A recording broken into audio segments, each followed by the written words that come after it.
2005 पूर्वी नियुक्त असूनही शिक्षण क्षेत्रातील 26,000 कर्मचाऱ्यांना जुनी पेन्शन योजनेचा लाभ न मिळाल्यानं अन्याय होत आहे। यासाठी मुंबई येथील आझाद मैदानावर होणाऱ्या जलसमाधी आंदोलनासाठी शेकडो कर्मचारी राधानगरी तालुक्यातून जाणार असल्याचा निर्धार कर्मचाऱ्यांनी व्यक्त केला।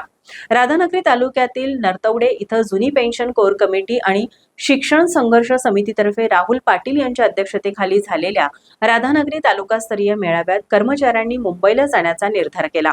2005 पूर्वी नियुक्त असूनही शिक्षण क्षेत्रातील लाभ न मिळाल्यानं अन्याय होत आहे। निवृत्त झालेल्या अनेक कर्मचाऱ्यांवर बेकारीची कुऱ्हाड तयार झाली आहे। यासाठी मुंबई येथील आझाद मैदानावर होणाऱ्या जलसमाधी आंदोलनासाठी शेकडो कर्मचारी राधानगरी तालुक्यातून जाणार असल्याचा निर्धार कर्मचाऱ्यांनी व्यक्त केला। राधानगरी तालुक्यातील नरतवडे इथं जुनी पेन्शन कोर कमिटी आणि शिक्षण संघर्ष समितीतर्फे राहुल पाटील यांच्या अध्यक्षतेखाली झालेल्या राधानगरी तालुकास्तरीय मेळाव्यात कर्मचाऱ्यांनी मुंबईला जाण्याचा निर्धार केला। जुनी पेन्शन कोर कमिटीचे राज्य कार्याध्यक्ष सुदेश जाधव म्हणाले, गेली 15 वर्ष जुन्या पेन्शनसाठी शासन दरबारी लढा सुरू आहे। शासनाच्या सर्व आस्थापनातील कर्मचाऱ्यांना 2005 पूर्वी नियुक्त झालेल्या कर्मचाऱ्यांना जुन्या पेन्शनचा लाभ झाला, मात्र शिक्षण क्षेत्रावर शासनाच्या चुकीच्या धोरणामुळे अन्याय होत आहे।